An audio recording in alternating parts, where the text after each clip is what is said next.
जो पैसे लेकर अपनी पत्रकारिता और अपना सारा का सारा ईमानी बेच दे, उससे उम्मीद नहीं की जा सकती। कहीं ना कहीं देश में ऐसे लोगों को टारगेट किया जो देश के लिए काम करते हैं। राहुल गांधी के लिए बयान देना हो तो नेहा राठौर का नहीं आता। कर्नाटक में जो हुआ, बंगाल में जो हुआ, एक बार भी मुर्शिदाबाद के लिए नेहा राठौर का आपने बयान सुना? इससे यह पता चलता है कि ध्रुव राठी की सगी बहन नेहा राठौर देश में कहीं ना कहीं मोनोप्लेट और एजेंडा पे काम करती है। छोटा बागेश्वर धाम पे चली जाए, वहाँ पर इनकी भी पर्ची निकली हुई है कि बहुत जल्दी ये जेल जाने वाली है। सुप्रीम कोर्ट में इनके पिताजी ने भी माफी मांगा ही था, राहुल गांधी ने। हो सकता है इनको भी माफी मांगना पड़े। बाबरी पर कभी ये नहीं बयान सुना, अकबर पर कभी बयान नहीं सुना, फिर वे नरेंद्र मोदी को तानाशाह बता रही हैं। राहुल गांधी को अपना पिताजी बना लिया है। इससे ये पता चलता है कि इनके पिताजी और इनकी माताजी कहीं ना कहीं, मुझे लग रहा है, अब्दुल के साथ समर्थन इनका रहा होगा। नमस्कार, मैं शिवम चौबे और आप देख रहे हैं सौगंध टीवी। नेहा सिंह राठौर लगातार बयानबाजी कर रहे हैं और इस बयानबाजी के बीच में उन्होंने इस बार जो बयान दिया है वो है बाबा बागेश्वर के ऊपर। बाबा बागेश्वर को वो कहती हैं, जब इतने बड़े बाबा हैं, वो पर्चियां निकाला करते हैं, भविष्य बताया करते हैं, तो उनको भी पता होना चाहिए कि प्लेन हादसा होने वाला है। ऐसी भी कोई पर्ची निकालनी चाहिए थी जिसके चक्कर में प्लेन हादसे को टाला जा सके और यात्रियों को बचाया जा सके। इस तरीके के फर्जी बाबाओं की ज़रूरत भारत को नहीं। जनता से जानते हैं सर, जिस तरीके से नेहा सिंह राठौर बयानबाजी कर रही हैं बाबा बागेश्वर के ऊपर, उन्होंने जिस तरीके के शब्द इस्तेमाल किए कि इनको अगर पर्चियाँ ही निकालनी थी तो एयरप्लेन क्रैश के पहले निकाल देती, सभी की जान बच जाती। क्या कहना चाहेंगे सर?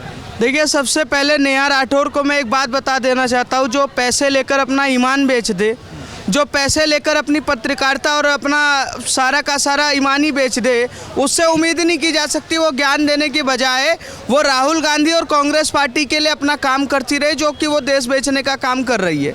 ठीक है, बाबा बागेश्वर धाम क्या कर रहे हैं, क्या नहीं कर रहे हैं, वो देश जानता है। बाबा बागेश्वर धाम ने एयर इंडिया का कोई वो नहीं ले रखा है, कॉन्ट्रैक्ट नहीं ले रखा है कि वो बताएंगे कौन सा प्लेन क्या होने वाला है।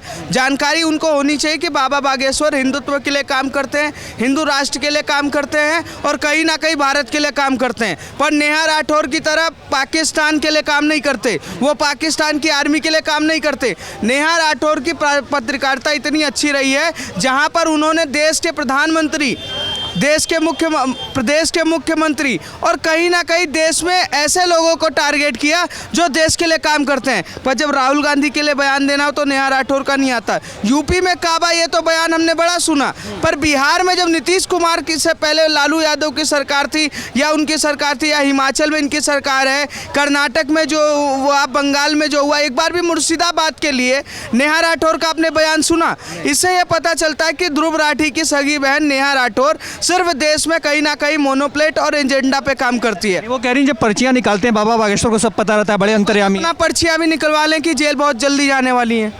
छोटा बागेश्वर धाम पे चली जाए, वहाँ पर इनकी भी पर्ची निकली हुई है कि बहुत जल्दी ये जेल जाने वाली है, क्योंकि इन्होंने जो कुकर्म कर रखा है वो देश के संग गद्दारी है।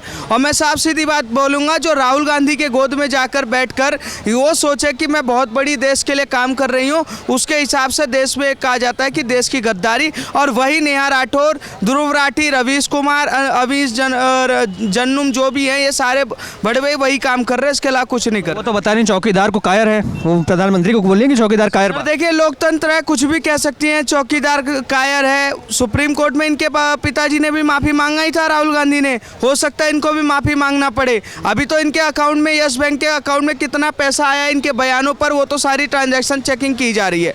आप बताइए, जिस नेहा राठौर को अपने आप को कहते हैं कि मैं संगीतकार हूँ, मैं संगीत बनाती हूँ, तो वो लोक गायिका है और वो देश में ऐसे एजेंडे पे काम कर रहे हैं जो देश के लिए खतरनाक है। आप सरकार का विरोध करिए, चलता है, आप नेताओं का विरोध करिए, चलता है, पर आप ऑपरेशन सिंदूर पे सवाल उठाते हैं और आप लगातार कहीं ना कहीं भारत की सेना पे सवाल उठाती हो। जो काम आपका राहुल गांधी गद्दारी का काम कर रहा है, वही काम आप कर रहे हो। आप संतों पर सवाल उठाती है, पर जो मदरसे में बैठा हुआ है, ऊंचा पैजामा, लंबी दाढ़ी, गोल टोपी वाला, जो लगातार रेप और ये करता रहता, कभी उस पर भी बोले। जो ट्रेन में मौलवी अभी अश्लील हरकत कर रहा था, उस पर एक बार बोले। अतीक अहमद पर भी बोलना चाहिए था इनको, मुख्तार अंसारी पे भी बोलना चाहिए था। जो मुर्शिदाबाद में आतंकवादियों ने हिंदुओं को पलायन करना, उस पर भी बयान आना चाहिए था। हमने कभी इनका बयान ये नहीं सुना कि जो बाबरी पर कभी ये नहीं बयान सुना, अकबर पर कभी बयान नहीं सुना, कभी हमने ये बयान नहीं सुना कि यही नेहा राठौर कि मुगलों का क्या अत्याचार रहा, कभी ऐसी चीज़ें नहीं सुनी। नहीं, सिर्फ ये नरेंद्र मोदी को तानाशाह बता रही हैं। जिस तरीके से इन्होंने बाप अपना बाबर, अकबर, औरंगजेब और इन सबको बना लिया है, राहुल गांधी को अपना पिताजी बना लिया है, इससे ये पता चलता है कि इनके पिताजी और इनकी माताजी कहीं ना कहीं, मुझे लग रहा है, अब्दुल के साथ समर्थन इनका रहा होगा और वो जल्दी आपको देखने को भी मिलेगी। आप देख रहे हैं सौगंध टीवी, सौगंध वतन की।